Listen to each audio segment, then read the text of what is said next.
What's up, guys, and welcome back to another episode of Imperial Diecast. Today, I gotta tell you a really interesting story. So today I want to review a model that I had a really tough time getting a hold of. This is probably the rarest unlicensed China model that I have in my collection. You know, the stuff that you can buy on AliExpress. Everything began with the fact that even though Welly has the license, there is no budget Aston Martin 177. Except for the 118 Mondo Motors one. It's kind of hard to find today, but 1 or 2 years ago, when I still could have gotten one, I decided not to because I didn't like the bluish-gray color. I wanted a black 177. And since the Auto Art one costed €200, I started looking for alternatives. That's when I came across this. A 132 scale Aston Martin 177 for $12 that actually looked pretty good on the photos. And so I placed my order sometime in November 2019, and I got it in December, because you know how something ordered from China takes about a month to get here. The problem was, the seller sent me the wrong car. Instead of sending me the two-door 177, he sent me this Aston Martin Rapide, which I totally did not want. So I contacted him, and he said he'll resend. And then I asked him whether he really does have the 177, and he said yes, and that he will send. And, you know, 1 week went by, and then 2, and then 3, and in January of this year, I lost my patience, also because my buyer protection was running out. And so I filed a dispute, and AliExpress gave me a full refund. Which is cool, but I still did not have a 177.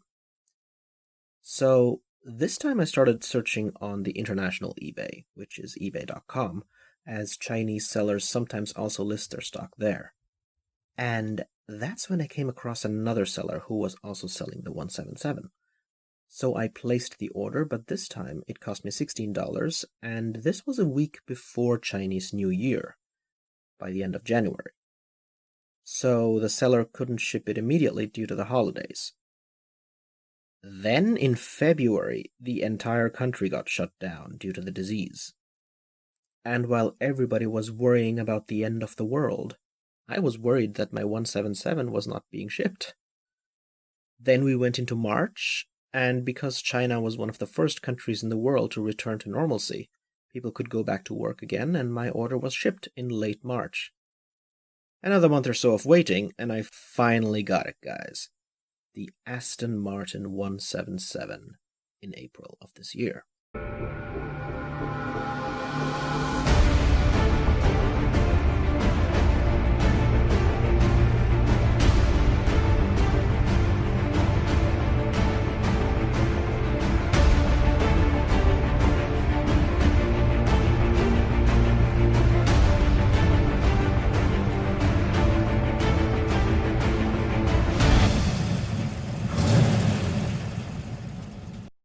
I mean, between wanting to have the 177 in November 2019 and finally getting it in April 2020, I don't think I ever had so much trouble getting a hold of a car like with this one.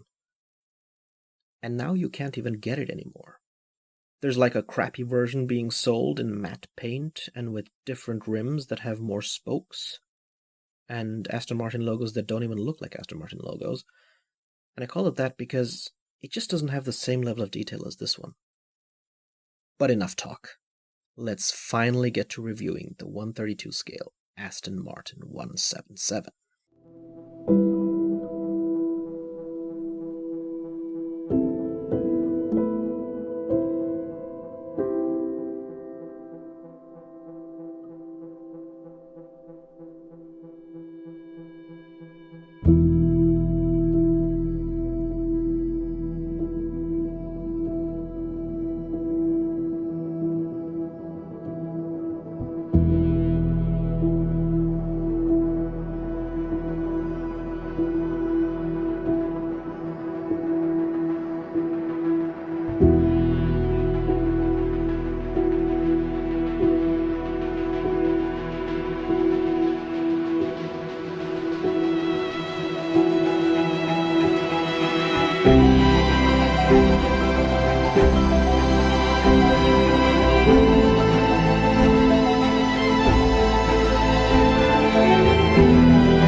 And the idea behind this car is that they wanted to make the ultimate Aston, a flagship for the company as a whole, and at the same time, something visionary that would inspire the design for future Astons.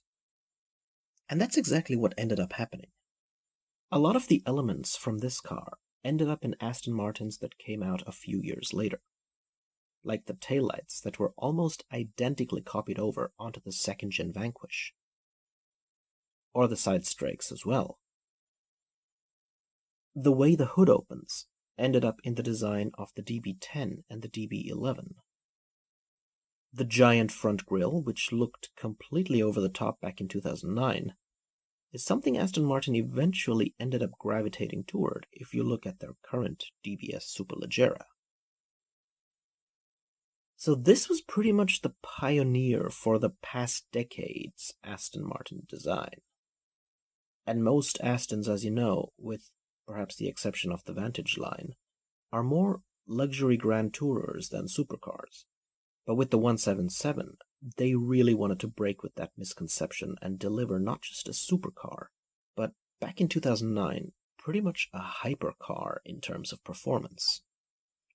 As the name suggests, they made 77 of these, each of them retailing for £1.1 million before taxes. And just a year later, one of them crashed in Hong Kong, so there's only 76 left.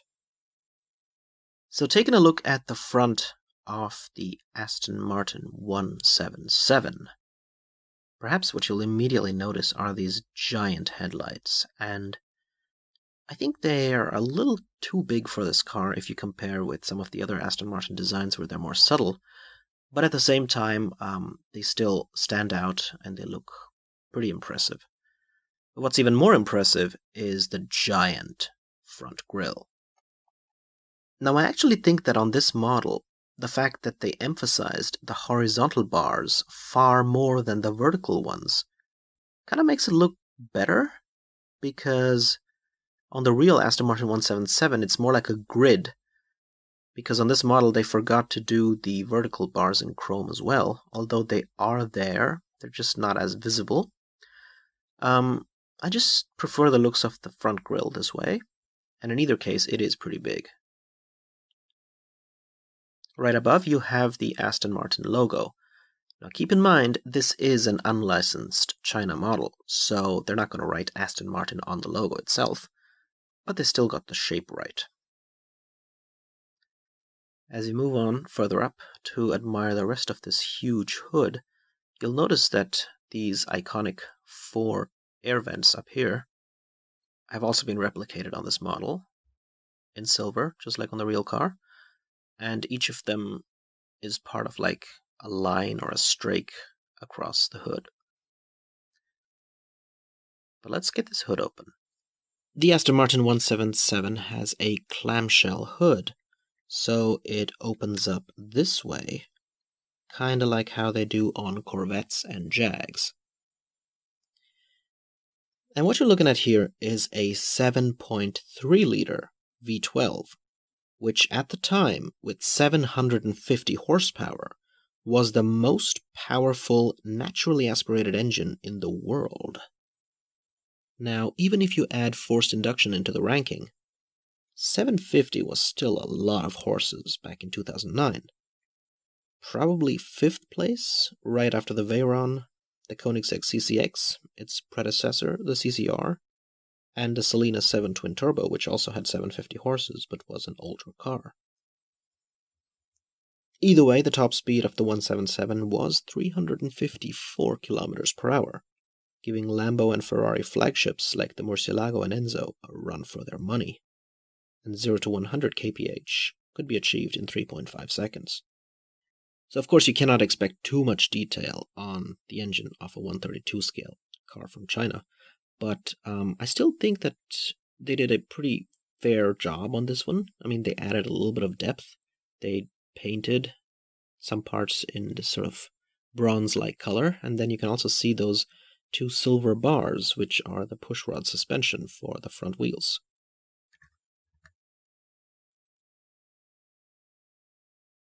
And here's a look at the side of the Aston Martin 177. And this car has 7-spoke wheels. You can also see here the side strakes that I was talking about earlier. And it's also pretty amazing how long the engine is compared to the rest of the car at the back. If we take a closer look at the wheels, unfortunately they do not have the Aston Martin branding on the center. However, they still look pretty nice for this scale. And in this scale, of course, you shouldn't expect brake discs or calipers either. Let's move on to the rest of the car. One of the things that makes the 177 so iconic are these massive rear haunches, and you can see that they have been replicated quite well on this 132 scale model. And here at the back of the 177, you'll immediately notice this huge white rear license plate, and this is a custom license plate that I put on this model because it doesn't come with it. So I looked at the 118 Aston Martin 177 by AutoArt, and it has this exact same license plate. And that's when I thought I might as well replicate it on this 132 scale model, and I think it looks a lot better now. And you can also see that these taillights of the 177 are unique in the sense that they are connected by this red bar in the middle, which is also a light. And this was what I was talking about when I did my review on the Aston Martin Vanquish, in the sense that the Vanquish's taillights look quite similar to the 177's, minus the center bar. There is one design flaw in this model, in the sense that this big Aston Martin logo at the back is actually not supposed to be underneath the center bar of the taillights, but above it, like right on the edge of the back, like on the spoiler, basically. But doing that on this tiny 132 scale model would have made the logo extremely small, so I understand why they did it this way. I think it looks nice. Now as we move on further up, you will notice that the Aston Martin 177 has a pretty small spoiler right here, which would lift up vertically when the car is moving at a fast speed to help with downforce. I personally think that this spoiler does not look really aesthetic on the real car. Kind of looks out of place and not like, part of the car body and everything. But it's still there, although of course it does not lift on this tiny model. What we can do on this model, though, is raise the back. So let's get this hatch open. Check it out. This is a 132 scale model, but this part actually opens. And inside, just like on the real Aston Martin 177, there's really not a whole lot of space. I mean, you're not supposed to put any luggage here onto these anti-roll bars. Instead, we actually have these two cubicles, like right here and back here. And if you open those, you'll have a little bit of room to put like a couple of books or something in there. So it's really a tiny, tiny place. But yeah. Now let's check out the interior of the Aston Martin 177. So you can see that I actually painted the rim of this air vent right here. And they did also put a little bit of a texture inside to kind of simulate the vent. But, I mean, if you look at the interior, you can see that there is really not a whole lot of detail here. This is, of course, the downside of a 132 scale model from China. But they did put some details into the center console right there. However, the detail is not very accurate, because you can see like we have 5 different dials right at the very top. And below them we have like 2 air vents right there. And this is not accurate to the real car, because on the real Aston Martin 177, you'd have the air vents at the top, and then you'd have a row of buttons underneath, which of course in this case look like dials, but they're buttons. You got a couple more buttons down there though, and the seats also look fairly alright. And moving on to the driver's side, you can see that we have like some details on the steering wheel. Again, I painted this vent right here, or the trim of it, and I also painted the floor pedals down there in silver. But yeah, there's not a whole lot of details to be expected on this model. And finally, let's check out the bottom of the car. You can see that this is a battery-operated model because we have like this battery place compartment here. And this little tape should be removed so that the battery will connect to the connector and you can actually use the lights of this car, which is what I'm gonna do later on. Now at the back, you can see that we have a quad exhaust, which I painted in silver just to highlight it a little bit. And of course we have the diffuser blades. But yeah. Alright guys, so thanks again for checking out the review of this 1/32 scale Aston Martin 177. I'm not sure which company made this, but what I do like is that even though it is a $16 model from China, everything opens on it. And it has plenty enough details for that price point. It looks cool. It's a nice black color, gloss black. It has a pullback mechanism, and I'm happy with it. If you're interested in more reviews of Aston Martins that I have done, please do check out these videos right here, and I'll see you in the next episode. This is Imperial Diecast, signing out.